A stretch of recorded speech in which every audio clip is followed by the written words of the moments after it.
প্রচুর বাতাস, একদম বর্ষাকালের এলোমেলো বাতাস হইতেছে। তো আজকে আমাদের বরিশালের ইলিশ মাছ নিয়ে আসলাম। বরিশালে পায়রা নদীর ইলিশ মাছ। এগুলো একটু খাটো খাটো হয় দেখতে, কিন্তু মাছগুলো খুবই সুস্বাদু।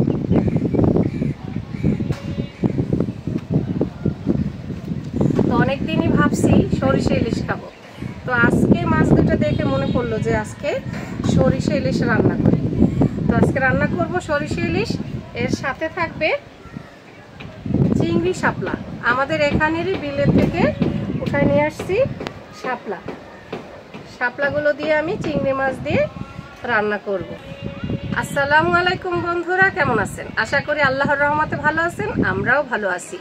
সবাইকে ভিলেজ বাংলা কুকিংয়ের পক্ষ থেকে স্বাগত। তো আজকে ভাবলাম সরিষা ইলিশ করব এবং চিংড়ি শাপলা করে আপনাদের সাথে শেয়ার করি। তো আমার সঙ্গে থাকুন, দেখতে থাকুন রেসিপি দুটো।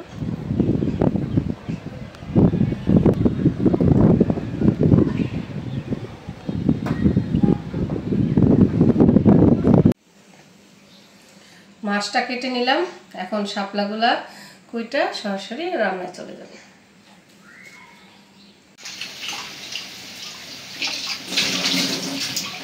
চলে আসলাম রান্না করতে, কোটা শেষ, কোটা বাটা শেষ করে চলে আসলাম। এই যে ইলিশ মাছটা কেটে ধুয়ে নিছি, শাপলাগুলাও কুইটা ধুয়ে পরিষ্কার করে নিছি। আর সরিষা ইলিশ রান্না করব, সেই জন্য যে সরিষা আর আদা রসুন আমি শিলপাটা বাইটে নিছি। আর এখানে শাপলা চিংড়ি রান্না করার জন্য চিংড়ি মাছটা কুইটা, এটার মাথা আর কিছু ছোট চিংড়ি আছিল, সেটা আমি বাইটে এই যে সেই দিয়ে নিলাম।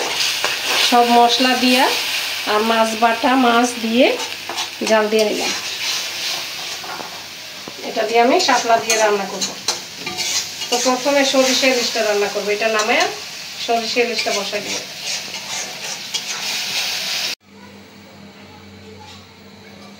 এখন সরিষা ইলিশ রান্না করব, বসাই দিলাম কড়াইটা।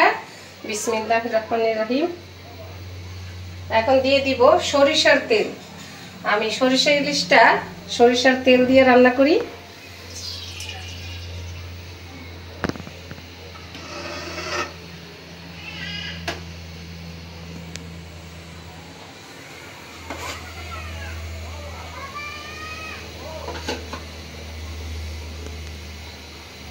তেলটা গরম হয়ে গেছে, এখন দিয়ে দিব পেঁয়াজ। দিয়ে দিলাম পেঁয়াজ কুচি, দিব কাঁচামরিচ,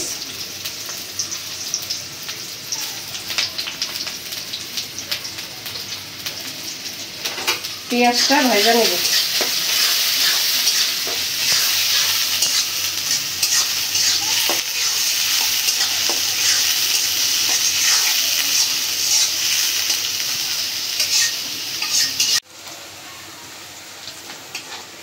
পেঁয়াজটা ভাজা হয়ে গেছে, এখন মশলাগুলো দিয়ে দিব।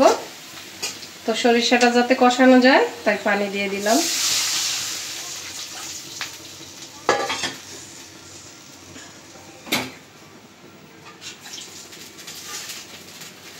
দিয়ে দিব সরিষা বাটা।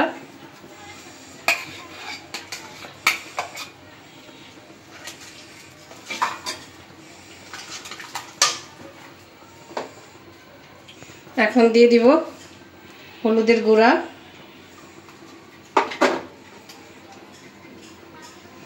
দিয়ে দিব মরিচের গুঁড়া,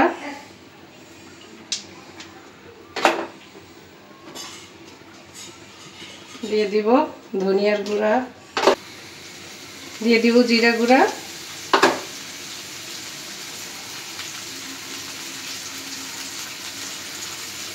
দিব পরিমাণ মতো লবণ, দিয়ে দিব আদা রসুন বাটা। এখন সব মশলাগুলো ভালো করে কষাই নিই।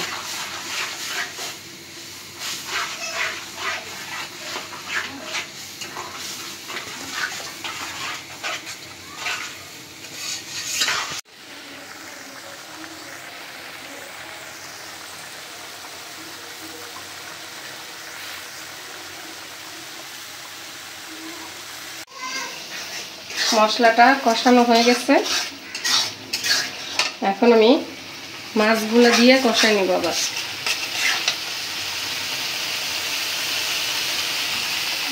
একটা মাছ দিয়ে দিই।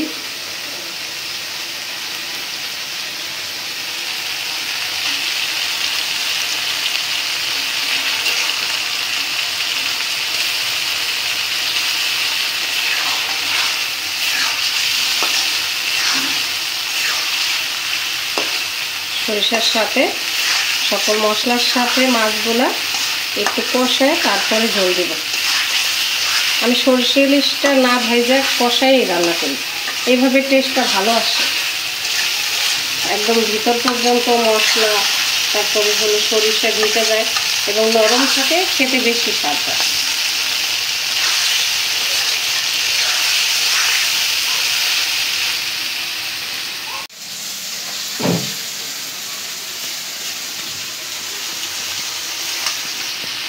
মাছটা কষানো হয়ে গেছে, এখন আমি ঝোল দিয়ে দিব।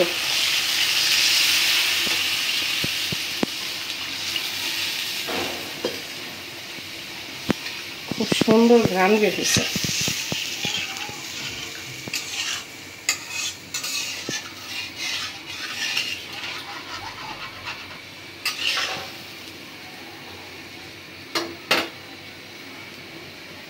এখন ঢাইকা দিব।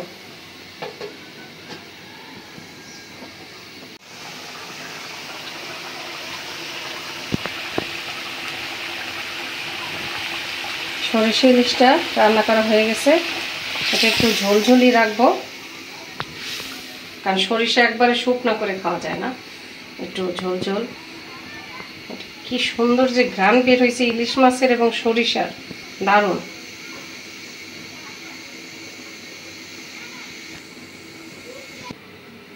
এখন শাপলা চিংড়িটা বসাই দিব। তো কড়াইটা বসাই দিই। বিসমিল্লাহির রহমানির রহিম। দিয়ে দিব সয়াবিন তেল,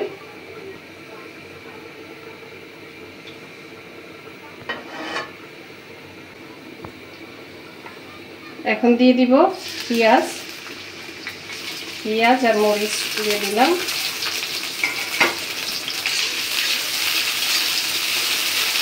পেঁয়াজ মরিচটা হালকা একটু ভেজে নিই।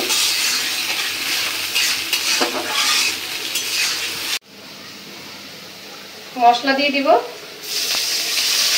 একটু পানি দিয়ে দিলাম।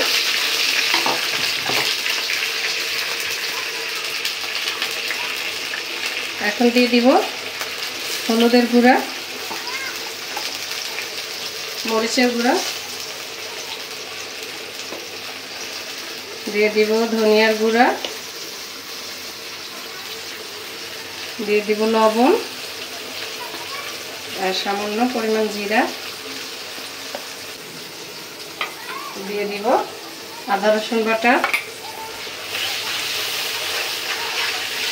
এখন মশলাটা একটু কষাই নিই।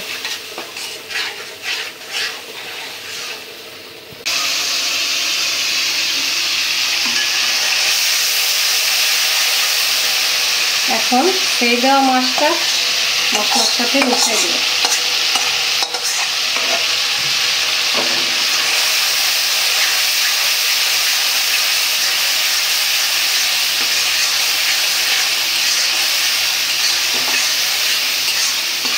এখন দিয়ে দিব শাপলাটা ধুয়ে পরিষ্কার করে রাখছি। এখন অনেকগুলো দেখা গেলেও সেগুলো কমে যাবে।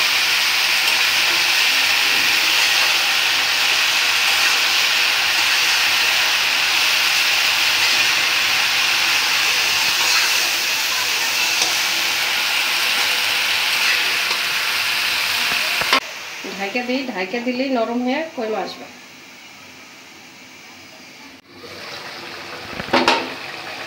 এই তো কষানো হয়ে গেছে একদম, এই যে কইমা আসছে। শাপলা তো ঝোল ততটা দিতে হয় না, এভাবেও খাওয়া যায়, তবে হালকা একটু দিয়ে দিই যাতে ভিজা ভিজা রাখা যায়। অল্প একটু, কারণ শাপলা সেদ্ধ হতে সময় লাগে না, এটার ভিতরে পানি থাকে, পানি বের হয়। তো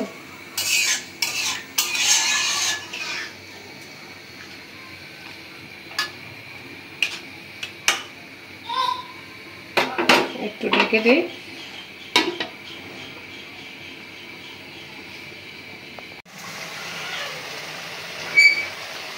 দুইটা মাছই আজকে কি যে ঘ্রাণ, ইলিশ মাছটা যেমন ঘ্রাণ বের হয়েছে, চিংড়ি মাছটাও তেমনি। এই শাপলা চিংড়িটা আমার রান্না হয়ে গেছে, এখন নামাই নিব।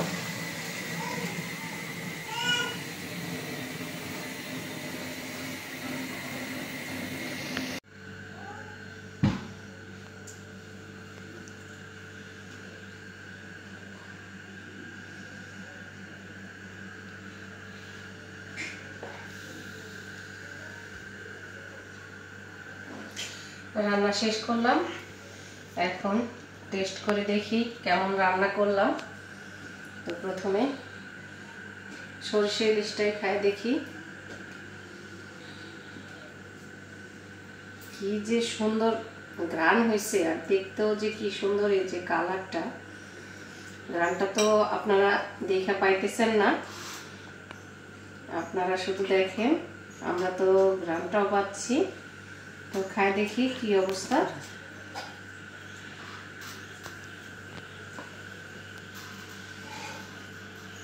বিসমিল্লাহ।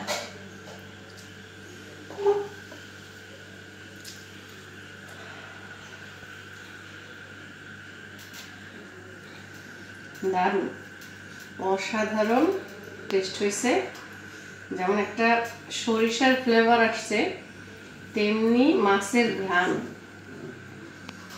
আর শাকটাও হয়েছে দারুণ। বিসমিল্লাহ।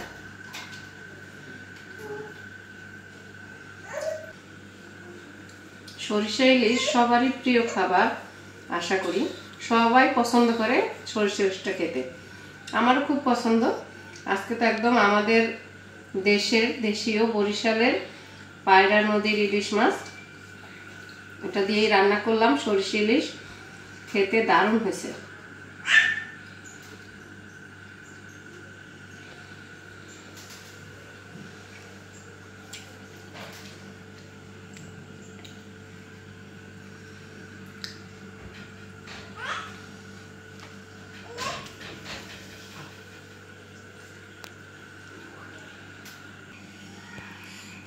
সরিষা ইলিশ দিয়ে তো ভাত খাইলাম, খুবই সুস্বাদু হয়েছে, অনেকগুলো ভাত খেয়ে ফেললাম।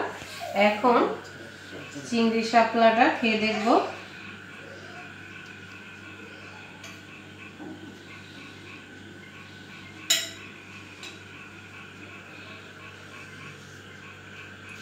চিংড়ি মাছটা যে কি ঘ্রাণ বের হয়েছে, আবার যেটু ছোট চিংড়ি বেটে এটার সাথে সেই দিয়ে দিছি, সেজন্য ঘ্রাণটা দ্বিগুণ বাইরে গেছে। বিসমিল্লাহ।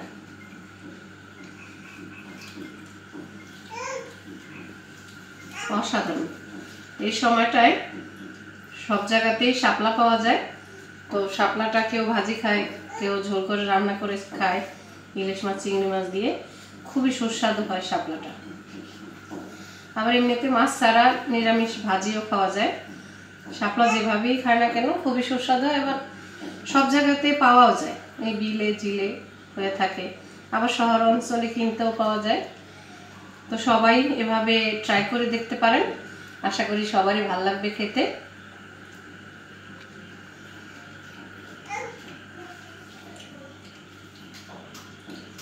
দারুণ হয়েছে, দুইটা তরকারি অসাধারণ টেস্ট হয়েছে।